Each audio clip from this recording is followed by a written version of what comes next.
sini, tolong. Perempuan, saya. Datanglah, jangan pergi. Berhenti. Tolong jangan pergi. Tolong. Tolong jangan pergi. Tidak ada yang sudi menolong saya. Tidak ada yang datang. Saya dilupakan. Sudah berapa lama saya di sini? Saya tidak tahu. Sudah berapa lama saya disiksa macam binatang? Saya tidak tahu. Apa saya binatang? 4 dinding ini hanya jendela jeruji di atas sana. Tidak ada perabotan, hanya bantal dan tikar. Tidak ada selimut. Saya tahu, tidak mungkin bagi saya keluar dari tempat ini. Mustahil bagi saya dapat keluar dari kamar ini jika tidak ada mukjizat. Mudasir? Kamu Mudasir? Bagaimana kamu bisa ke tempat ini, Mudasir? Kenapa? Kamu tidak mengenal saya lagi. Saya Atika, Mudasir, istrimu. Dulu kamu mengantar saya ke Jakarta. Lalu kita berpisah di Bandara Soekarno-Hatta, Cengkareng. Setelah itu, kamu mengirim surat kepada saya dan bercerita bahwa setelah mengantar saya, kamu langsung pulang kampung untuk mengurus sawah. Tapi setelah kejadian ini, surat-surat itu sudah tidak ada lagi, Mudasir. Jangan pergi, Mudasir. Kenapa? Apa saya sudah tidak cantik lagi? Dulu kamu bilang saya sangat cantik. Iya, saya sangat cantik. Kecantikan saya alami, tanpa polesan bedak dan gincu. Dulu kamu sering bilang begitu, Mudasir. Ini saya, Atika. Saya tahu. Sebab musibah ini membuat wajah saya sudah tidak secantik dulu lagi. Mungkin kalau ada cermin di sini, saya bisa berkaca. Mungkin wajah saya sudah seperti gombal busuk yang tidak layak dipandang dan menjijikkan. Tapi Mudasir, kamu menikahi saya lahir batin kan? Bukan menikahi wajah saya saja kan? Kalau memang benar, tolong keluarkan saya dari tempat ini, Mudasir. Lalu kita pulang kampung bersama-sama. Tidak perlu melapor ke polis Raja di Raja. Tidak perlu melapor ke Menteri Tenaga Kerja. Kita warga negara Indonesia, bukan warga negara Filipina. Beruntung bagi mereka yang memiliki kewarganegaraan Filipina. Presiden mereka peduli atas nasib warga negaranya yang bekerja di mancanegara. Tapi kita jika banyak uang, kita diperas sampai ke tulang sumsum. Tapi ketika kita mendapat musibah, mereka pura-pura tidak tahu dan mengabaikannya. Mudasir, ini kenyataannya bahwa kita hanya binatang penghasil devisa negara. Sebulan pahlawan hanya sebuah slogan, bukan kenyataan. Sudahlah, Mudasir. Bicara tentang kekacauan penanganan TKW seperti saya membuat dada saya semakin sesak. Lihat, pemerintah kita menjadi bahan tertawaan oleh birokrat-birokrat asing karena dianggap malas, bodoh, dan sok pintar. Problem bahasa pun menjadi kendala.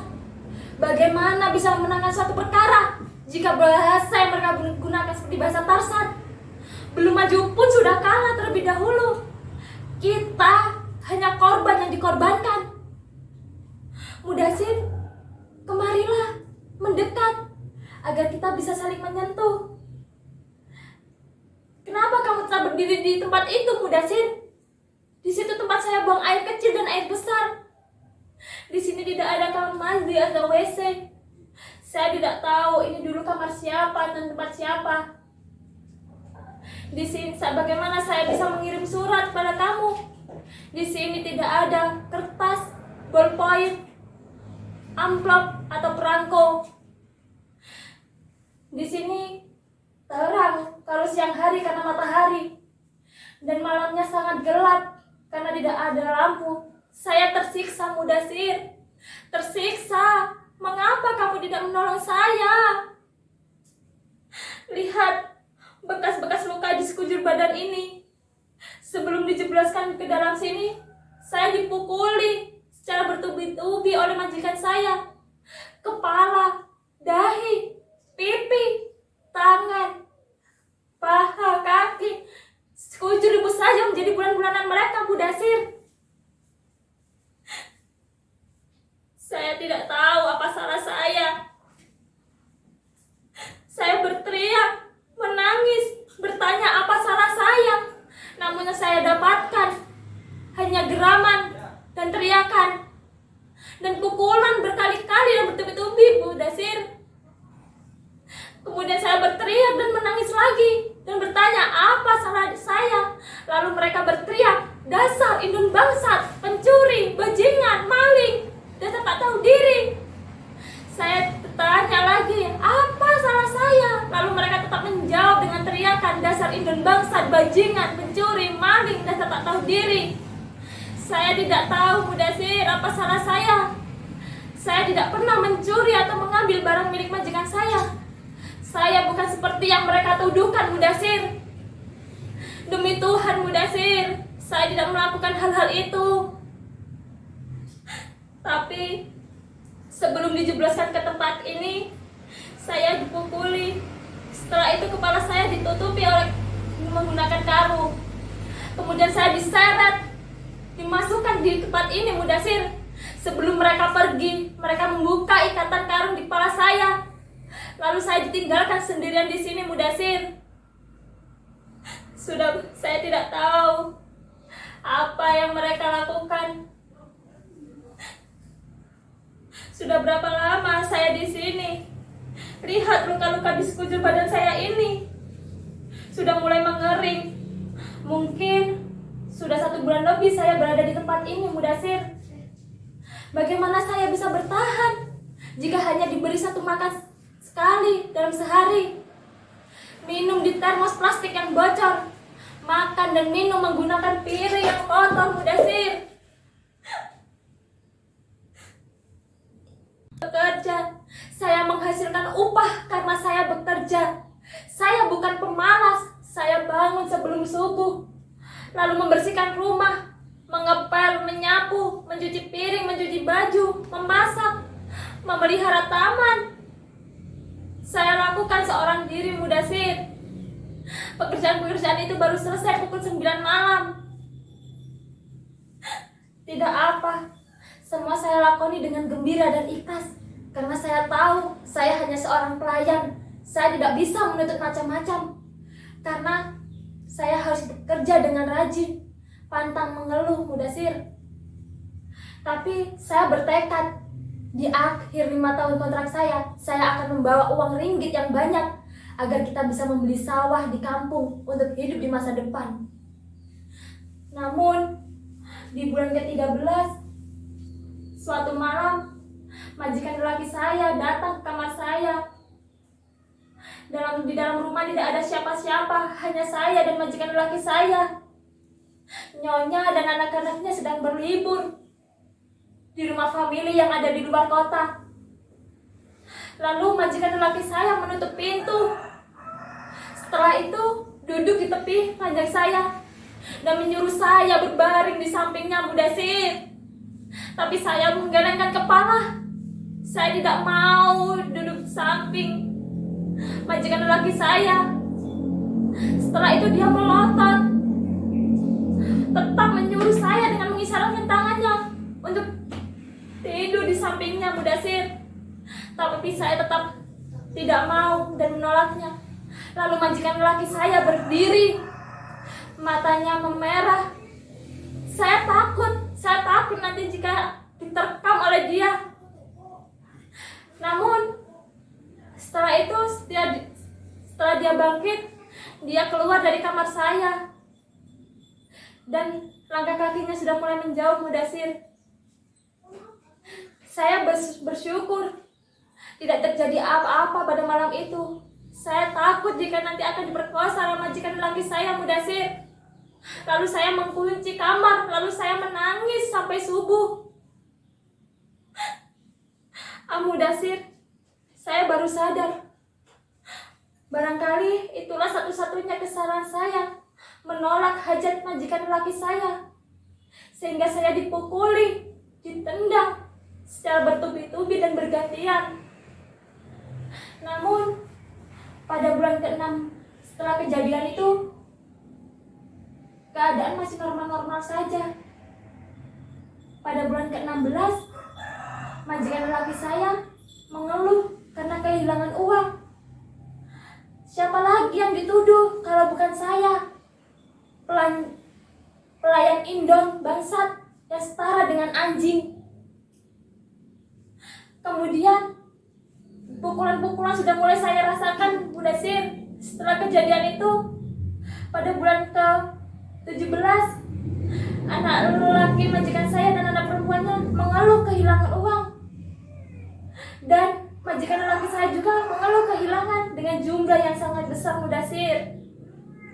Siapa lagi yang dikambing hitamkan kalau bukan saya? Waktu itu saya sedang menyetrika baju. Saya pukuli, setrika panas itu dihantamkan kepada saya, Mudasir. Saya disiksa. Dan di hari itu pula lah saya dihajar, diseret, dan dimasukkan ke kamar ini, Mudasir. Saya tidak tahu konsep penyiksaan ini seperti apa. Penyiksaan ini sungguh tidak jelas. Mentalitas orang kaya itu sudah sedemikian meracuni hampir setiap orang di negeri ini. Mereka yakin bisa membeli apa saja dengan uang. Mereka berhak menyiksa siapa saja, para pekerja yang bekerja untuk mereka. Dengan uang mereka berhak menyiksa. Sebagai budak yang layak disiksa jika dianggap telah melakukan kesalahan atau tidak sudi menurut hajat majikannya, maka akan disiksa, Mudasir. Mereka tak lagi takut kepada hukum karena uang mampu membungkam mulut hukum. Di zaman modern seperti sekarang, mentalitas majikan yang berkuasa sepenuhnya atas para pekerja, Mudasir. Mudasir, mengapa diam saja? Kamu tidak percaya dengan cerita saya? Demi Tuhan, Mudasir, saya masih suci. Tidak ada lelaki yang menyentuh saya. Jika itu ada, maka akan saya bunuh atau saya akan bunuh diri. Saya masih sesuci, Dewi Sinta. Percayalah, Mudasir. Jangan pergi. Jangan tinggalkan saya. Saya butuh kamu. Walaupun kamu tidak nyata, kamulah satu-satunya harapan saya. Saya juga tahu kamu marah. Dulu langsung saya tinggal pergi untuk bekerja di negeri ini. Padahal kita baru menikah 3 bulan. Tidak mungkin di negeri sendiri saya mampu menggait penghasilan sebesar saya bekerja di negeri orang. Di negeri ini saya bisa memperoleh 5 kali lipat dari gaji mereka, dan itu sangat menggiurkan. Mudasir, bagaimana kabar emak dan bapak? Apakah Eca bapak sudah sembuh? Dulu saya mengirim uang begitu banyak. Coba kamu bawa bapak ke dokter. Jangan beli obat di toko rokok. Bagaimana dengan asma emak? Dulu saya mengirim alat hisap untuk meredakan asma emak. Jangan ragu, pakai saja agar asma emak cepat sembuh. Mudasir, kamu dengar? Ada langkah orang menuju ke sini, Mudasir. Tunggu sebentar.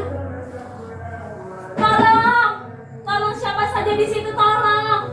Di sini ada saya, manusia. Tolong, tolong saya di sini. Tolong, tolong. Tidak ada yang sudi menolong saya. Tidak ada yang datang. Saya dilupakan.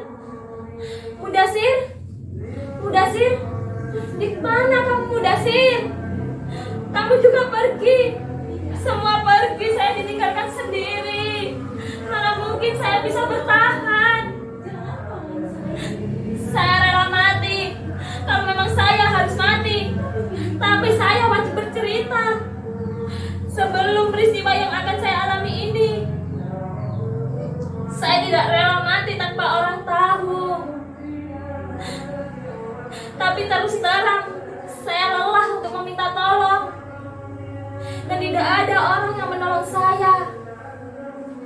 Apakah ada yang merasa kehilangan saya? 1-2 hari mungkin belum merasakan. Tapi kalau sudah 1 bulan, apa mereka tidak mencari? Bisa saja saya dianggap telah mati karena pembunuhan.